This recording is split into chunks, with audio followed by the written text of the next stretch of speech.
임영웅, 넌 무조건 임영웅이 되어야 해, 무조건. 임영웅처럼 성형을 시켜야 하나? 임영웅처럼 노래 부르라고 했지? 안녕하세요. 저는 60대 오연서입니다. 이 사연을 쓰기까지 정말 많은 고민을 했어요. 이명웅에게 빠져버린 며느리 이야기죠. 대체 얼마나 빠졌으면 작고 귀여운 우리 손자에게까지 이명웅이 되라고 대출까지 써가며 집착하는 며느리에 대한 사연입니다. 이 이야기를 듣고 공감이 되시거나 해줄 말이 있으시다면 댓글을 꼭 한번 부탁드려요. 그리고 끝까지 들어주시길 바랍니다. 반전 요소가 많습니다. 그러면 이야기 시작하도록 하겠습니다. 처음에는 그냥 그런 줄 알았어요.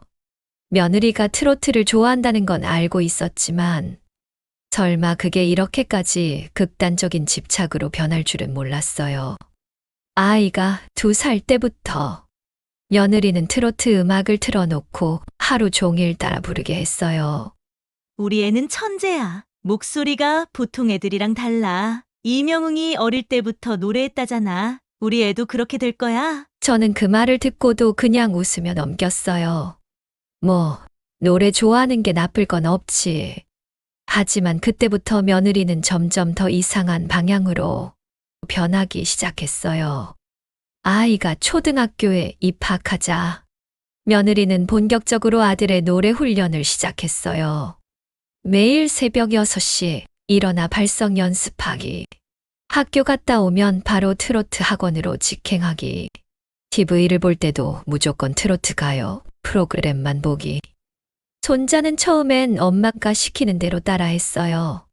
그런데 점점 더 심해지는 훈련과 강요에 아이는 점점 지쳐가기 시작했어요. 그런데도 며느리는 전혀 문제를 인식하지 못했어요. 힘들어도 참아야 해. 임영웅도 이겨냈어. 너도 할 수 있어. 손자는 점점 더 노래하는 걸 싫어하게 되었어요. 하지만 엄마가 실망할까봐 차마 싫다는 말을 할 수 없었어요. 그렇게 하루하루가 지나면서 손자는 점점 더 무기력한 표정이 되어갔어요. 저는 그런 손자의 모습을 보고 걱정이 되었어요. 그래서 며느리에게 조심스럽게 말을 꺼냈어요. 얘가 요즘 너무 힘들어 보이는데 좀 쉬게 하면 어떨까? 그런데 며느리는 오히려 화를 냈어요.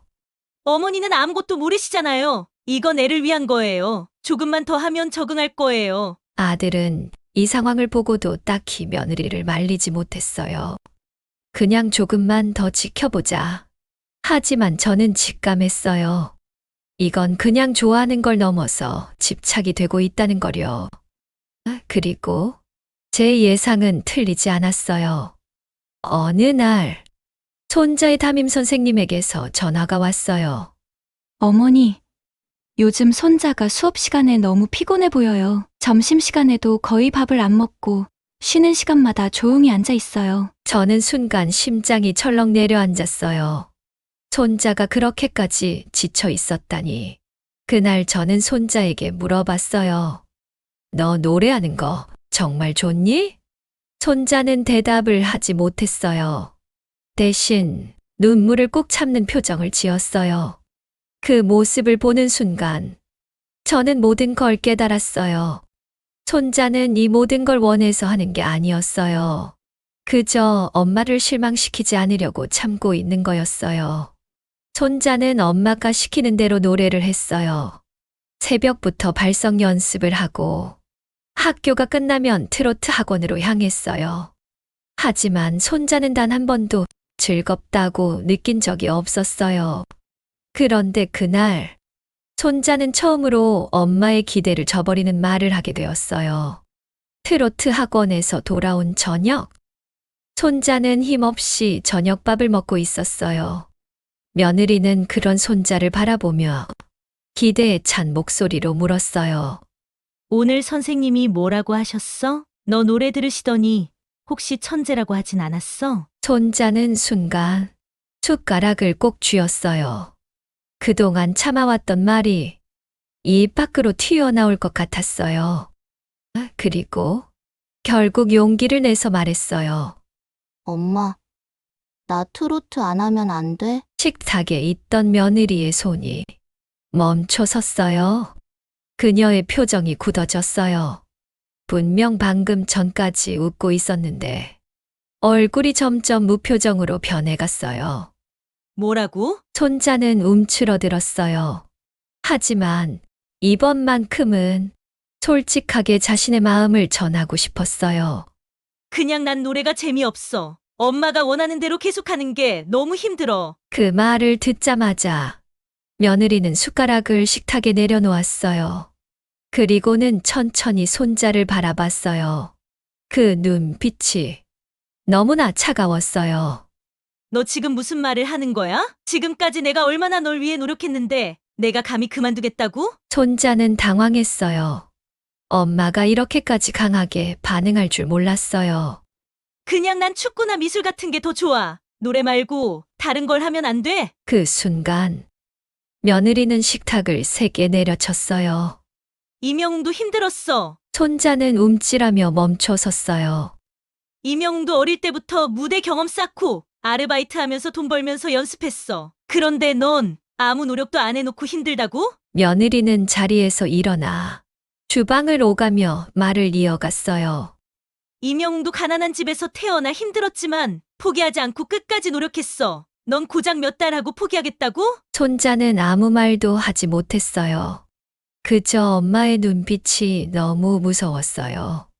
그날 이후 며느리는 오히려 손자를 더욱 강하게 몰아붙이기 시작했어요.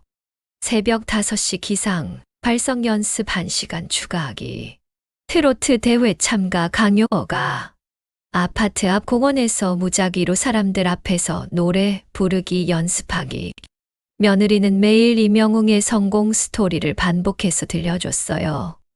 이명웅도 무명 시절이 길었어. 하지만 묵묵히 버티면서 노래했어. 너도 그렇게 해야 해. 손자는 점점 더 지쳐갔어요.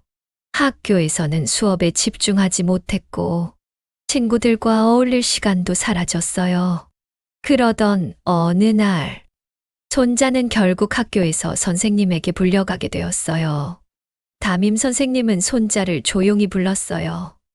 너 요즘 너무 피곤해 보여. 점심도 제대로 안 먹고 쉬는 시간에도 책상에 엎드려 있더라. 손자는 아무 대답도 하지 못했어요. 선생님은 한숨을 쉬며 조심스럽게 물었어요. 혹시 가정에서 너무 힘든 일은 없니? 그 순간 손자는 눈물이 핑 돌았어요. 하지만 그는 고개를 세차게 저었어요. 아니요. 그냥 조금 피곤해서 그래요. 선생님은 손자의 얼굴을 가만히 보다가 더 이상 묻지 않았어요. 그렇게 손자는 자신의 힘든 마음을 아무에게도 말하지 못한 채 다시 집으로 돌아갔어요.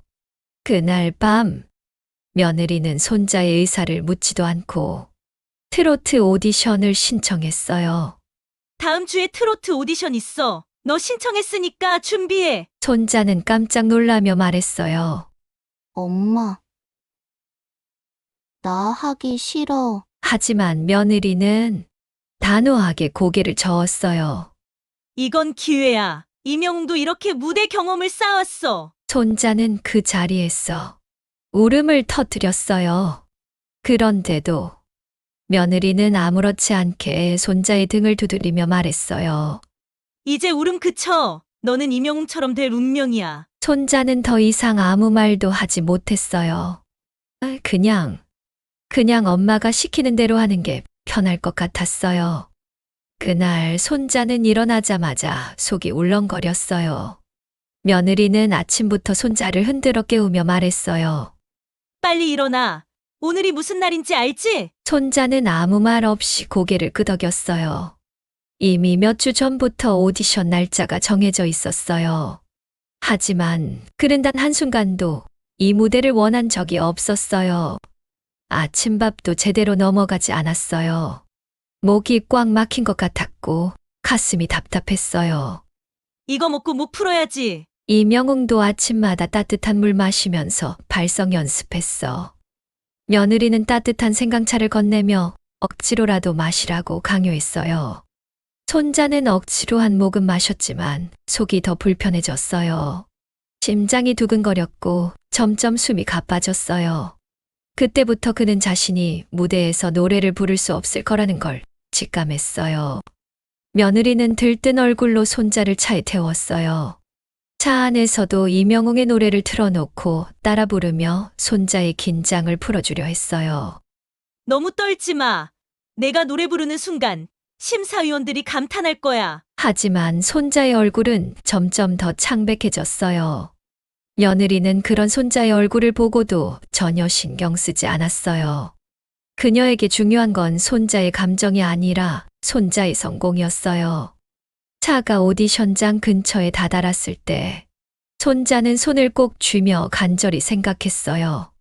제발, 사고라도 나서 이곳에 가지 못하게 해주세요. 하지만 차는 멀쩡히 목적지에 도착했고 며느리는 손자의 손을 잡고 안으로 들어갔어요. 오디션 대기실에는 트로트 꿈나무들이 모여 있었어요. 각자 연습을 하며 자신만만한 표정을 짓고 있었어요. 손자는 그들 사이에서 점점 더 숨이 막히는 기분이 들었어요. 며느리는 한쪽에서 손자의 얼굴에 분을 바르고 머리를 손질해 주었어요. 긴장하지 마. 너만큼 실력 있는 애들은 없어. 이명웅도 이런 무대를 계속 밟아왔어. 이게 내 인생을 바꿀 기회야. 손자는 무언가를 말하고 싶었지만 입이 떨어지지 않았어요.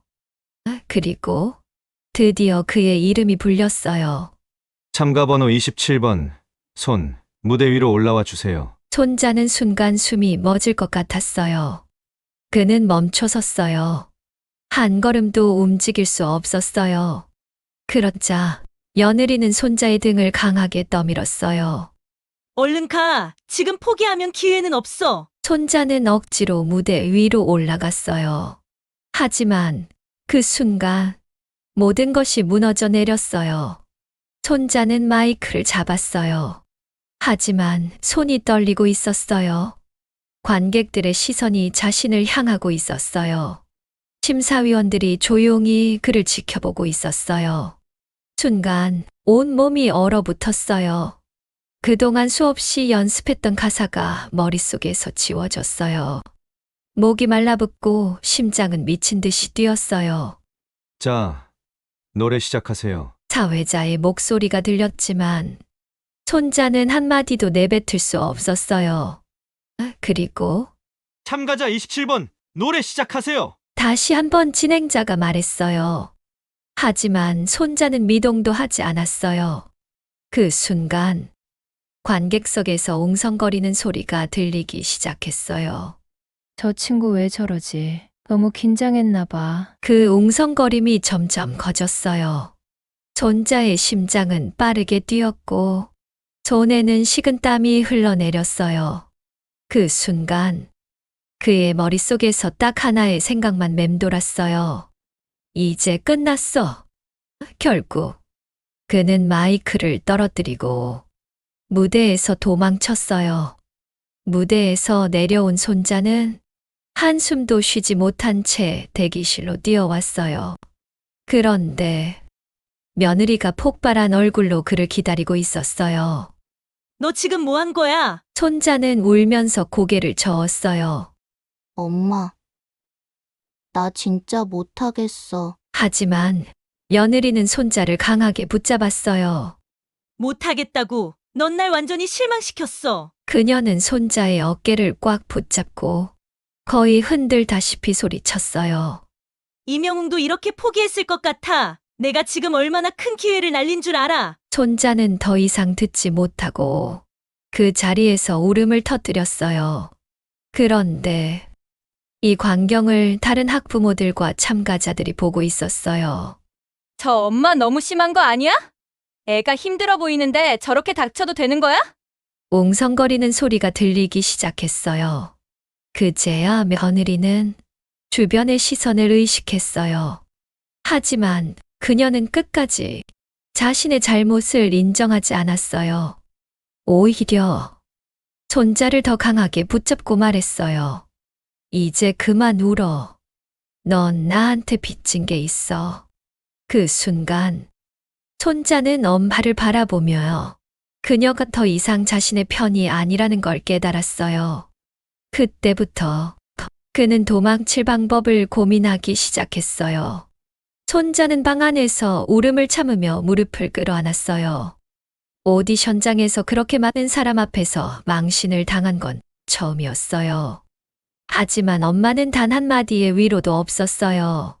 그녀에게는 손자의 감정보다 실패했다는 사실이 더 중요했어요. 그날 밤, 손자는 조용히 짐을 챙기기 시작했어요. 이제 더는 못 버티겠어. 그는 집을 나가기로 결심했어요. 손자는 새벽 2시가 되기를 기다렸어요. 집 안이 조용해지고 엄마의 방문에서 규칙적인 숨소리가 들리기 시작했어요. 그는 조심스럽게 가방을 메고 거실로 나와 문을 열려 했어요. 그 순간 현관문의 자동 잠금 장치 소리가 울렸어요. 손자는 깜짝 놀라 뒤를 돌아봤어요. 그리고 그곳에는 잠들어 있을 줄 알았던 엄마가 서 있었어요. 어디 가려고? 손자의 온몸이 얼어붙었어요. 엄마의 눈빛이 너무나 무서웠어요. 도망가려고 했지? 손자는 거짓말을 하려고 했지만 엄마의 표정을 보고 입을 열 수가 없었어요. 좋아. 내가 이럴 줄 알았어. 며느리는 한숨을 쉬더니 곧바로 현관문의 비밀번호를 바꿔버렸어요. 비밀번호가 변경되었습니다. 손자는 눈을 크게 떴어요. 엄마. 왜 그래? 그러자 며느리는 단호한 목소리로 말했어요. 너한테 선택권은 없어. 넌 내가 원하는 대로 살아야 해. 그녀는 손자의 가방을 빼앗아 거실 한쪽으로 던졌어요. 이제 내가 하라는 대로 해. 너를 진짜 임영웅으로 만들어 줄 테니까. 손자는 그 순간 엄마가 정말 무서운 사람이라는 걸 깨달았어요. 손자는 오디션장에서 도망친 이후 마치 세상이 무너지는 것 같은 기분이었어요. 그는 엄마에게 심한 꼬지람을 들을 걸 각오하고 있었어요. 하지만 며느리는 예상과 다르게 그를 조용히 바라볼 뿐이었어요. 그녀의 표정에는 화가 나 있는 것도 실망한 것도 아닌 이상한 감정이 깃들어 있었어요. 그것은 포기하지 않겠다라는 집착이었어요. 넌 아직 어려. 이 정도 고비는 당연히 있는 거야. 난 너를 절대 포기하지 않아. 그녀는 오히려 손자를 더욱 강하게 몰아붙이기 시작했어요. 며느리는 그날 밤 거실 식탁에 앉아 새로운 계획을 적기 시작했어요. 그녀의 눈빛은 아주 날카롭게 빛나고 있었어요. 새벽 4시 발성 연습, 오전 7시 가사 분석 및 감정 표현 훈련, 학교 끝나고 바로 학원 이동, 학원 이후 개인 레슨 추가 배정, 밤 10시까지 연습 후 취침. 그녀는 한숨을 쉬며 스스로에게 속삭였어요. 이제부터가 진짜 시작이야. 다음 날 손자는 평소보다 1시간 더 일찍 깨워졌어요. 눈을 비비며 시계를 보니 새벽 4시 30분. 그는 무슨 일이 벌어지고 있는지조차 이해하지 못한 채 거실로 끌려 나갔어요. 오늘부터 훈련 방식을 바꿀 거야. 손자는 머리가 멍해진 채 엄마의 말을 듣고 있었어요. 임영웅도 새벽마다 훈련했어. 잠이 부족해도 포기하지 않았어. 이제 너도 그래야 해. 손자는 입술을 깨물었어요. 엄마는 내가 싫다고 말해도 절대 들으려고 하지 않아. 그 순간 그의 마음 속에는 작은 불씨가 하나 생겼어요. 이제는 정말로 벗어나야 해. 며느리는 손자를 피아노 앞에 앉혔어요. 숨을 깊게 들이마셔. 입은 크게 벌리고 폐에서 소리를 내야 해. 손자는 속으로 이제는 정말 말해야겠다 라고 생각했어요. 그리고 그는 조용히 입을 열었어요. 엄마, 난 이거 하고 싶지 않아. 며느리는 손자의 말을 듣고 한순간 얼어붙었어요. 그리고 천천히 눈썹을 찌푸리며 말했어요. 뭐라고? 손자는 용기를 내서 한 걸음 더 나아갔어요. 엄마는 이명웅이 내 롤모델이라지만 난 트로트 가수가 되고 싶지 않아. 그 순간 며느리는 손자의 말을 자르듯 말했어요. 넌 몰라. 넌 아직 어려서 스스로 뭘 원하는지 모르는 거야. 손자는 고개를 저으며 말했어요. 아니야. 난 확실히 알아. 노래가 싫어. 난 무대에 서고 싶지 않아. 그러자 며느리의 얼굴이 순식간에 차갑게 굳었어요. 내가 지금 뭐라고 했어? 넌 절대 내 인생을 허비하면 안 돼.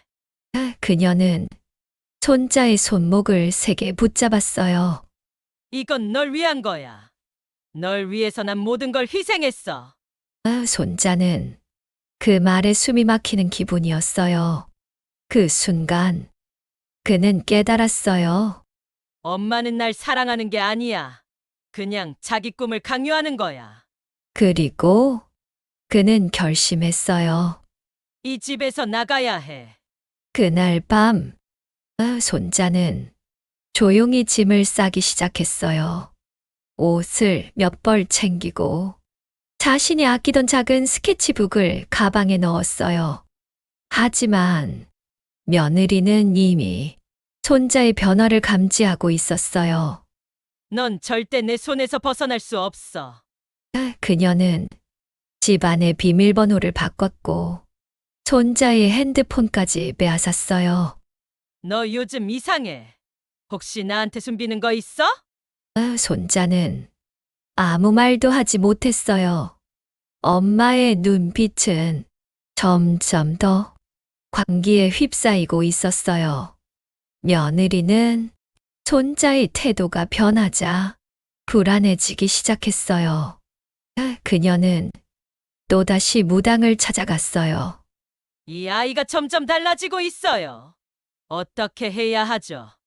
무당은 천천히 눈을 감고 무언가를 중얼거렸어요. 그리고 그녀를 향해 차갑게 말했어요. 이 아이를 놓치면 안 돼. 지금은 위기야. 더 강한 기운을 불러와야 해. 무당은 부적 몇 장을 꺼내며 이야기를 이어갔어요.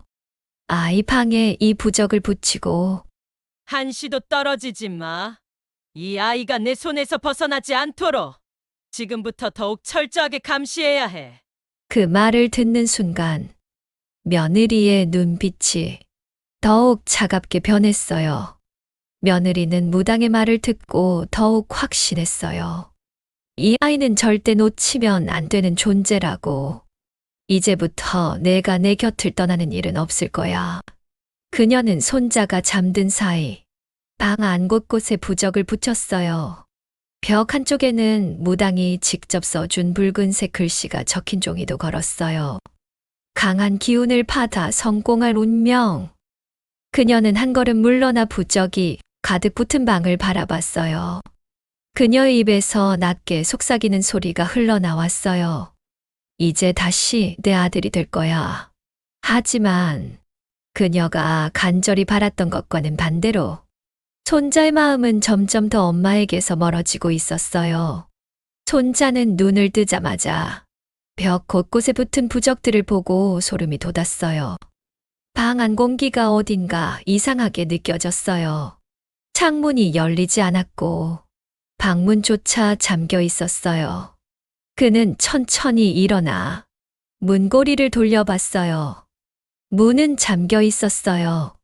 그 순간 손자의 심장이 빠르게 뛰기 시작했어요.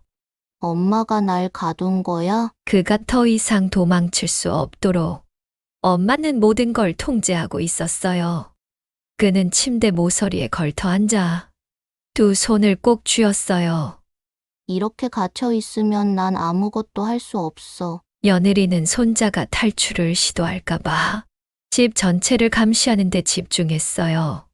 그녀는 모든 창문에 잠금 장치를 설치했고 집 안 곳곳에 CCTV까지 달기 시작했어요. 거실 손자의 동선을 감시하기 위한 카메라. 부엌 몰래 음식을 먹거나 도망칠 가능성을 방지하기 위한 카메라. 복도 손자가 방을 나오는 순간을 포착하기 위한 카메라. 그녀는 스마트폰 화면을 보며 손자의 움직임을 실시간으로 확인할 수 있도록 설정했어요. 그녀에게는 더 이상 엄마라는 감정이 남아있지 않았어요. 그저 손자를 지켜야 한다는 강박감과 집착만이 가득했어요. 그녀는 속삭였어요. 이제 너는 어디도 못 가. 그 순간 손자가 방문을 열고 거실로 나왔어요. 며느리는 눈을 번뜩이며 다가갔어요. 어디 가려고? 손자는 깜짝 놀라 뒤로 한 걸음 물러섰어요. 나 그냥 화장실 가려고. 그러자 며느리는 그를 위아래로 훑어보더니 조용히 고개를 끄덕였어요. 그럼 다녀와. 그녀는 직접 화장실 문 앞까지 따라가 손자가 들어가는 걸 확인한 후에야 다시 스마트폰 화면으로 눈을 돌렸어요. 그 순간 손자는 깨달았어요. 이 집안에선 한순간도 혼자일 수 없어. 내가 움직이는 모든 걸 엄마가 보고 있어. 그는 숨이 턱 막혔어요. 이제 이곳은 집이 아니라 감옥이 되어버렸어요. 손자는 그날 밤 또다시 도망칠 방법을 고민했어요. 하지만 엄마가 창문에도 잠금 장치를 달아놓은 걸 보고 그의 손이 떨리기 시작했어요. 이제 정말 빠져나갈 방법이 없는 걸까? 그는 방문을 열기 위해 조용히 문고리를 돌렸어요. 문은 여전히 잠겨 있었어요. 그는 한숨을 쉬며 천천히 방 한쪽을 살펴봤어요. 그때 책상 밑에 있는 작은 환기창이 눈에 들어왔어요. 저기로 나가면 그는 곧바로 책상을 밀어 올리고 환기창 쪽으로 몸을 숙였어요. 손가락을 집어넣어 조심스럽게 환기창 덮개를 밀어 올렸어요. 덮개가 열리는 순간 그는 희망을 본 듯 조심스럽게 몸을 기어 넣으려 했어요. 그런데 갑자기 어디선가 경보음이 울리기 시작했어요. 그 순간 복도에서 엄마의 발소리가 들려왔어요. 방문이 벌컥 열리더니 며느리가 눈을 부릅뜨고 서 있었어요. 너 지금 뭐 하는 거야? 손자는 몸을 돌려 엄마를 바라봤어요. 엄마의 얼굴에는 분노와 배신감이 가득했어요. 너 내가 감히 날 속이려고 했어? 그녀는 한 걸음 다가오더니 손자의 팔을 붙잡았어요. 이제 너 혼자 둘 수 없어. 그녀는 손자를 강제로 침대로 끌고 가 벽 쪽으로 밀어붙였어요. 넌 나한테서 절대 벗어날 수 없어. 그녀의 눈빛이 섬뜩하게 빛났어요. 손자는 두려움에 숨을 삼키며 중얼거렸어요. 엄마, 제발. 하지만 며느리는 손자의 말을 듣지도 않았어요. 그녀는 침착하게 말을 이어갔어요. 이제 내가 너를 직접 감시할 거야. 학교도 그만둬. 너는 이제 나랑만 있어야 해. 그 순간 손자의 머릿속이 하얗게 변했어요. 엄마가 날 학교까지 그만두게 하려고 해? 그는 이제 더 이상 도망칠 수 없다는 걸 뼛속 깊이 깨달았어요. 손자는 이제 더 이상 자유를 꿈꿀 수도 없었어요. 엄마는 그를 완전히 자신의 통제 아래 두기로 결정했어요. 학교도 포기하게 만들고 친구들과의 연락도 차단했어요. 이제 그는 엄마가 원하는 대로만 살아야 했어요. 그는 자신이 점점 사라지고 있는 느낌을 받았어요. 이렇게 살다 보면 나는 결국 내가 누구인지도 모르게 될 거야. 그는 그날 밤 처음으로 자신이 진짜 없어져 버릴지도 모른다는 공포를 느꼈어요. 며느리는 손자를 방에 가둔 뒤 아들의 방문 앞에 작은 매트를 깔고 앉았어요. 그리고 자기 무릎 위에 스마트폰을 올려두고 CCTV 화면을 바라봤어요. 이제 내가 직접 널 감시할 거야. 넌 내 곁에서 벗어날 수 없어. 손자는 문 안쪽에서 엄마의 그림자가 보이는 걸 보고 숨이 턱 막히는 기분이었어요. 엄마는 진짜로 나를 감옥에 가두려고 해. 그는 벽에 등을 기대고 무릎을 감싸 안았어요. 이제 그는 이 집안에서 어디에도 숨을 수 없었어요.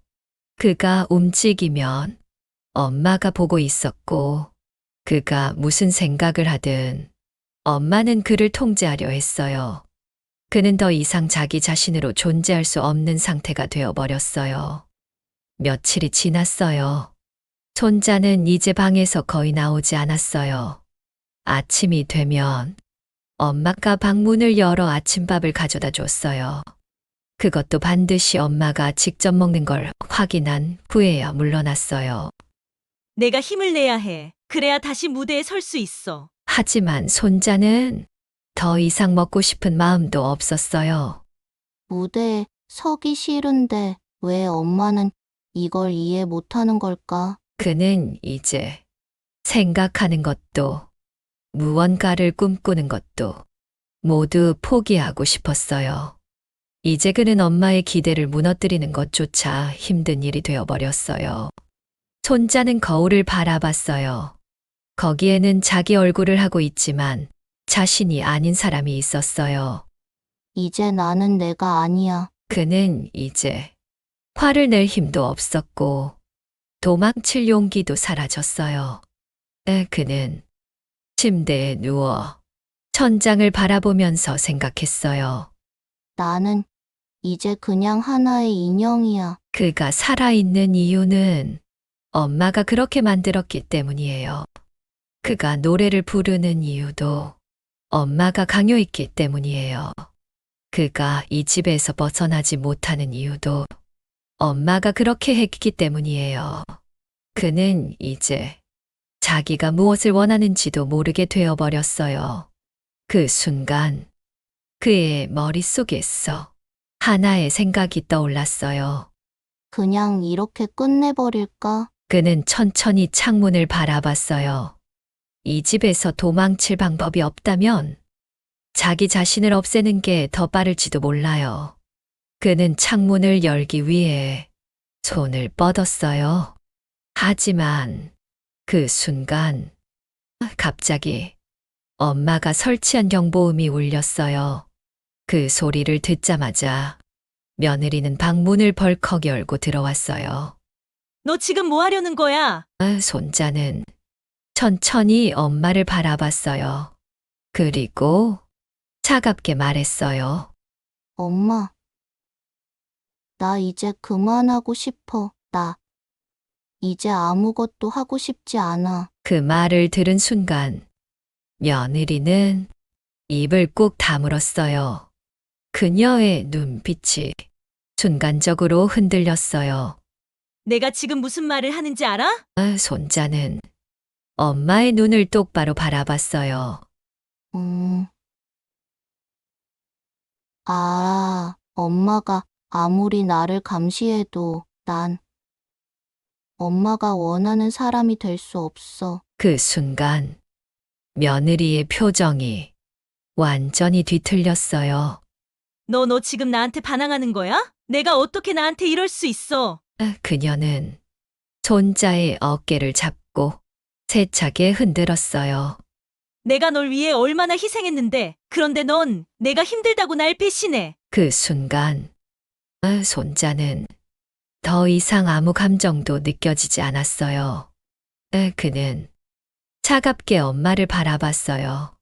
엄마, 난 엄마의 꿈이 아니야. 난 그냥 나야. 그 말이 떨어지는 순간 며느리는 한순간 숨을 멈춘 듯 고개를 들었어요.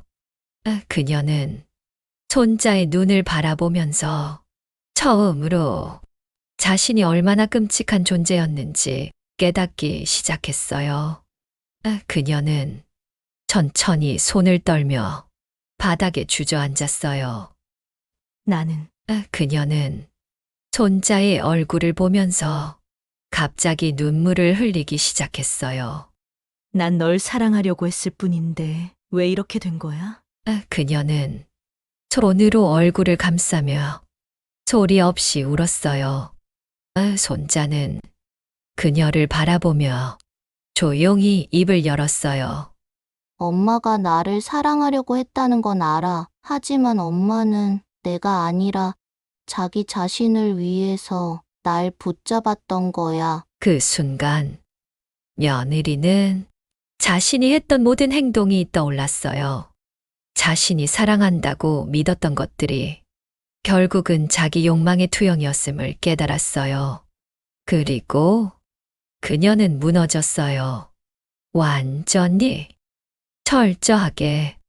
손자의 단호한 말에 며느리는 그 자리에 주저앉았어요. 그녀는 울고 있었어요. 하지만 그 눈물은 후회 때문이 아니었어요. 그녀는 여전히 손자를 포기할 수 없었어요. 내가 내 말을 안 듣겠다는 거지. 그녀는 손을 떨며 천천히 고개를 들었어요. 눈가에는 붉은 핏줄이 서려 있었어요. 머리는 헝클어져 있었고 표정에는 광기가 가득했어요.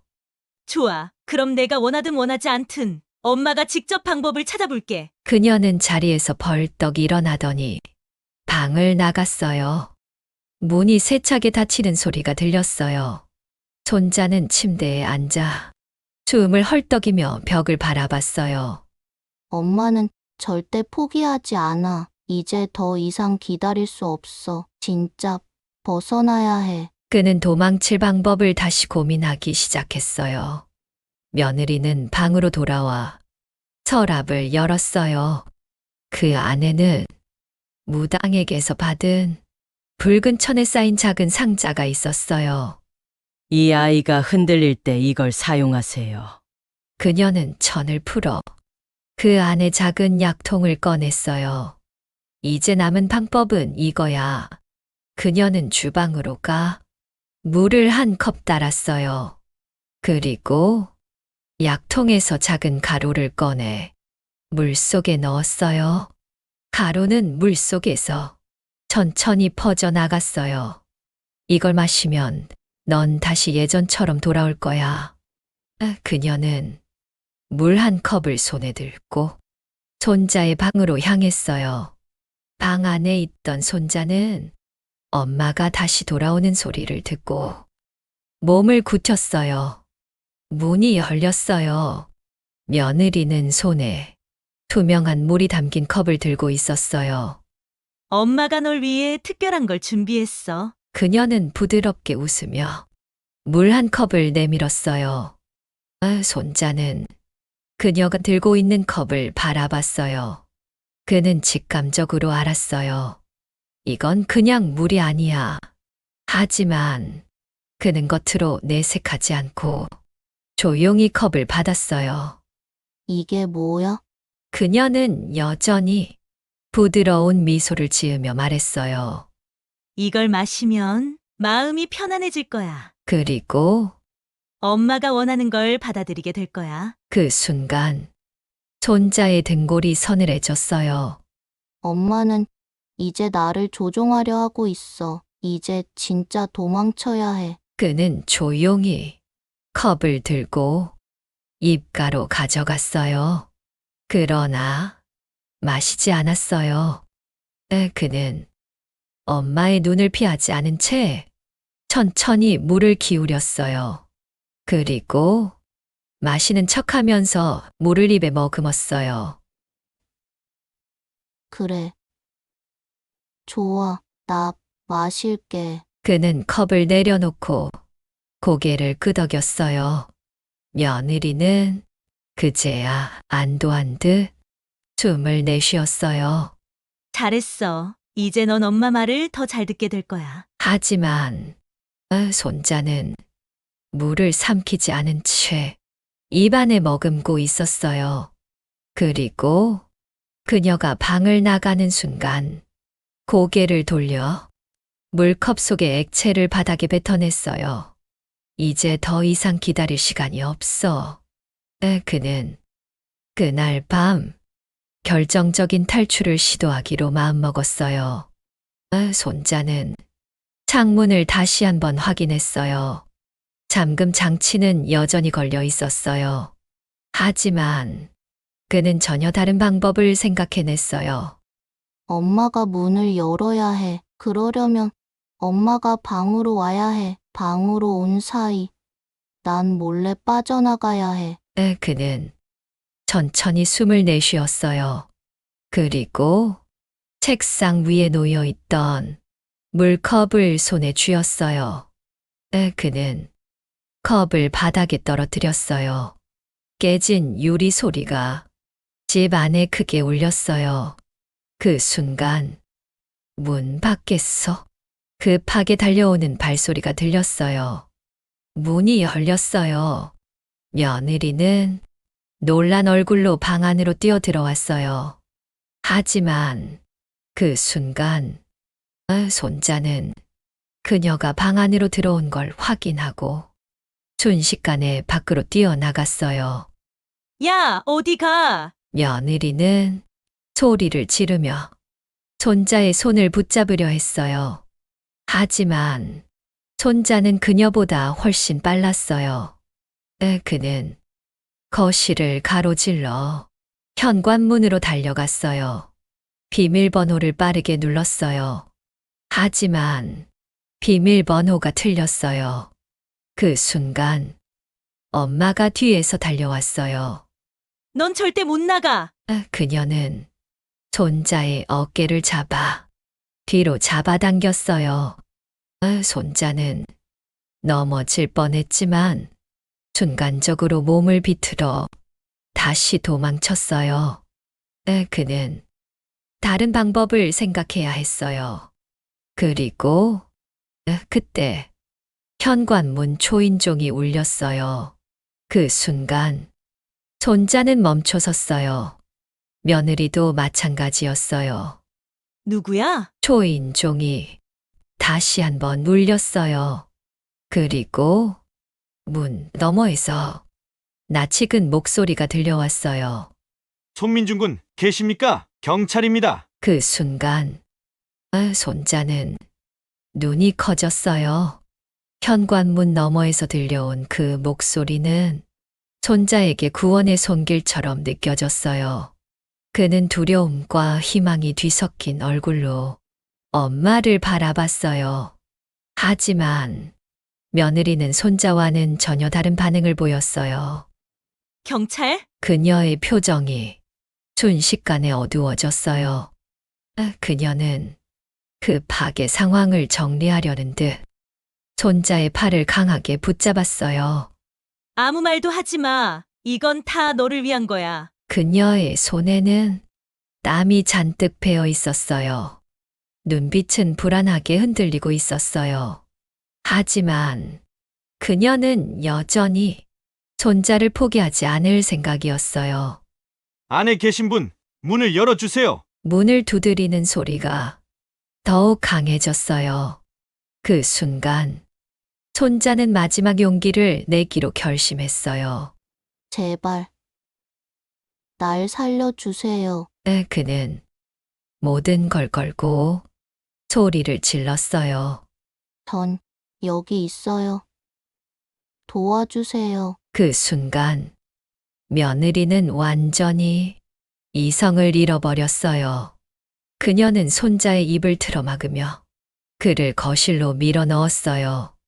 너 왜 그래? 왜 자꾸 엄마를 배신하려고 해? 그녀의 목소리는 공포스러울 정도로 날카로웠어요. 손자는 숨을 헐떡이며 엄마를 바라봤어요.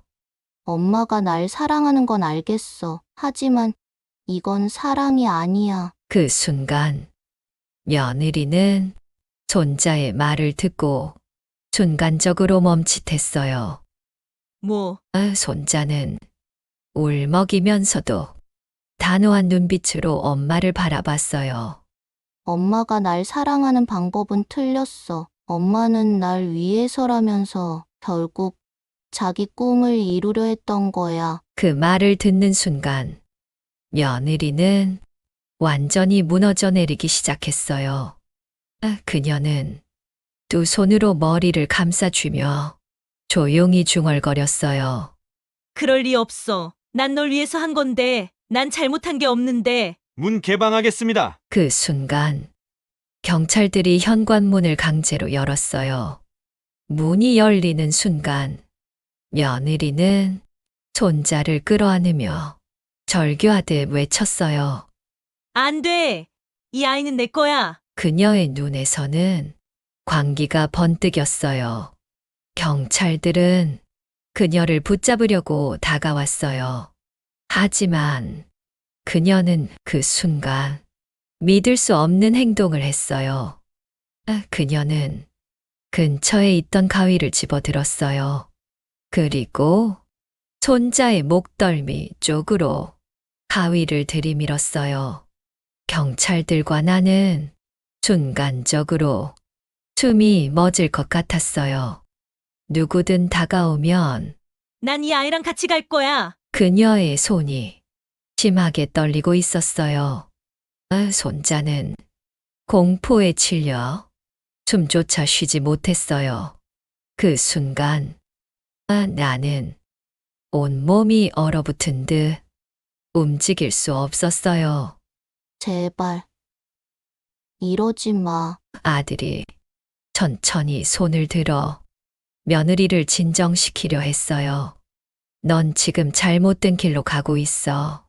하지만 며느리는 더 이상 어떤 말도 들리지 않는 듯 했어요.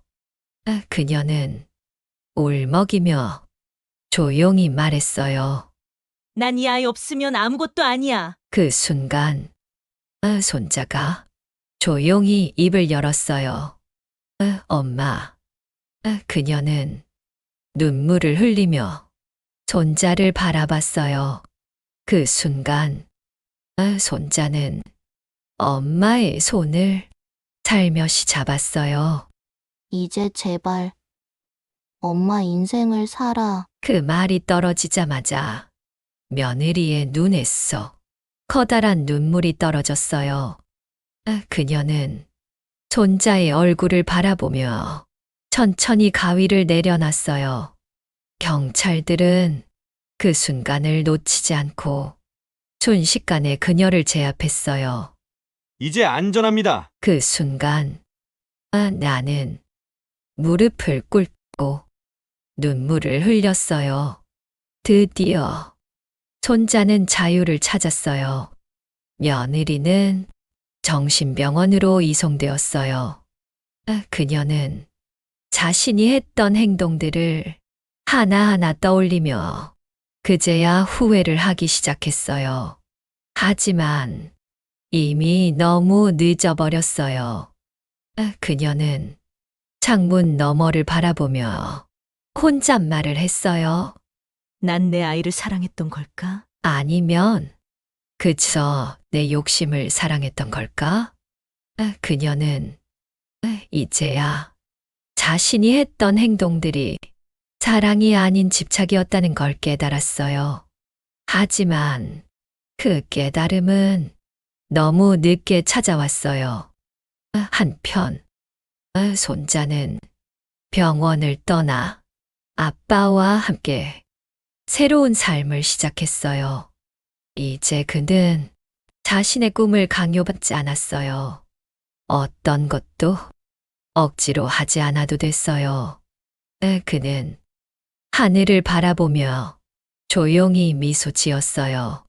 경찰이 며느리를 정신병원으로 이송한 뒤 우리 가족은 마침내 숨을 돌릴 수 있었어요. 하지만 이 모든 일이 끝났다고 하기에는 남겨진 상처가 너무 깊었어요. 손자는 한동안 밤마다 악몽을 꾸었어요. 엄마가 다시 날 찾아오면 어떡하지? 또다시 내 삶을 빼앗으려고 하면 그는 여전히 마음 한구석에서 엄마가 자신을 찾으러 올까봐 두려워하고 있었어요. 그리고 우리는 모두 같은 질문을 가지고 있었어요. 과연 며느리는 변할 수 있을까? 이제 나는 진짜 나로 살 거야. 며느리는 지금 한 정신병원에 입원 중이다. 그녀는 처음 병원에 들어갔을 때 모든 걸 거부했어요. 난 잘못한 게 없어. 내가 왜 여기 있어야 하는데. 그녀는 의사들과 상담하는 걸 거부했고 치료 프로그램에도 전혀 참여하지 않았어요. 하지만 시간이 흐르면서 그녀는 점점 변하기 시작했어요. 병원 치료 1개월 차. 이제는 내가 틀렸다는 걸 알 것 같아요. 그녀는 처음으로 자신의 행동을 되돌아보게 되었어요. 의사는 그녀에게 질문했어요. 당신은 왜 그렇게까지 손자를 통제하려 했나요? 그녀는 조용히 고개를 숙이며 말했어요. 난 내 꿈을 이루지 못했어요. 돈이 없었고 부모님도 날 믿어주지 않았어요. 그래서 난 내 아이만큼은 다르게 키우고 싶었어요. 그 순간 의사가 다시 물었어요. 그런데 그건 결국 당신의 욕망을 채우기 위한 것이 아니었나요? 그녀는 눈물을 흘리며 천천히 고개를 끄덕였어요. 맞아요. 그녀는 그제야 깨달았어요. 자신이 했던 모든 행동들이 결국은 아들을 위한 것이 아니라 자기 자신을 위한 것이었다는 걸. 그녀는 그날 처음으로 병실 안에서 오래도록 울었어요. 치료가 계속되면서 며느리는 점점 달라지기 시작했어요. 그녀는 처음으로 손자의 입장에서 생각하기 시작했어요. 이 아이는 얼마나 힘들었을까? 매일 강요당하고 도망칠 수도 없었던 아이의 마음은 어땠을까? 그녀는 이제야 깨달았어요. 내가 정말 이 아이를 사랑했던 걸까? 아니면 그저 내 꿈을 이 아이에게 강요한 걸까? 그녀는 어느 날 의사에게 부탁했어요. 편지를 하나 써도 될까요? 그녀는 아들에게 편지를 쓰기 시작했어요. 손자는 어느 날 아빠에게서 한 통의 편지를 건네받았어요. 엄마가 병원에서 보낸 편지야. 손자는 순간적으로 긴장했어요. 엄마가 편지를 보냈다고? 그는 천천히 편지를 열었어요. 아들아, 엄마가 정말 많이 후회하고 있어. 이제야 내가 얼마나 큰 잘못을 했는지 깨달았어. 널 사랑한다고 말했지만 정작 내가 원하는 걸 한 번도 물어보지 않았어. 이제 엄마는 엄마의 욕망이 아니라 너의 행복을 생각하려 해. 혹시라도 언젠가 날 용서할 수 있다면 그때 한 번만 내 얼굴을 보고 싶어. 엄마가. 손자는 편지를 읽으며 조용히 눈물을 흘렸어요. 그는 아빠를 바라보며 조용히 물었어요. 엄마, 정말 변한 걸까? 아빠는 조용히 고개를 끄덕였어요. 이제야 정말 자기 잘못을 깨달은 것 같아. 손자는 현재 할머니와 아빠와 함께 살고 있다. 엄마가 병원에서 치료를 받는 동안 손자는 조금씩 자신을 되찾아 가고 있었어요. 학교에 돌아갔다. 친구들과 다시 어울릴 수 있었다. 트로트가 아니라 자기가 좋아하는 그림을 그리기 시작했다. 그는 이제 더 이상 엄마의 기대 속에서 살지 않았어요. 그리고 그는 한 가지 결정을 내렸어요. 엄마를 만나러 가볼게. 아빠는 놀란 얼굴로 손자를 바라봤어요. 정말 괜찮겠어. 손자는 조용히 웃으며 말했어요. 엄마도 변하려고 노력하고 있으니까. 그렇게 손자는 정신병원으로 가. 엄마와 다시 만났어요. 그녀는 아들을 보자마자 눈물을 흘렸어요. 아들아, 미안해. 손자는 조용히 그녀를 바라봤어요. 그리고 그녀의 손을 살며시 잡았어요. 엄마, 이제 엄마의 삶을 살아. 그 순간 며느리는 조용히 고개를 끄덕였어요. 그렇게 그들은 비로소 서로를 이해할 수 있게 되었다. 이 사연을 듣고 계신 여러분, 아이를 위해 헌신하는 것도 중요하지만 그보단 더 중요한 건 아이의 삶을 존중하는 것입니다. 부모가 원하는 길이 아니라 아이 스스로 선택한 길을 걸을 때 진짜 행복을 찾을 수 있습니다. 그런데 사실 고민은 이뿐만이 아닙니다. 저희 아들은 며느리와 이혼까지 생각하고 있어요. 단순히 정을 위해 이런 짓을 봐주고 넘어가야 하는 게 맞는지 모르겠다고 하더라고요. 그래서 여러분께 저희 아들이 며느리와 이혼을 하는 게 맞는지 아니면 며느리가 정상적으로 변하기까지를 기다려주는 게 맞는지 묻고 싶다고 하더라고요. 그래서 이 사연을 보내봅니다. 여러분의 생각은 어떤가요? 여러분의 의견과 소감을 꼭 댓글로 남겨주세요. 댓글로 남기신 분들은 하시는 일 모두 복 받으실 겁니다. 이 사연이 마음에 드셨다면 구독과 좋아요 부탁드립니다.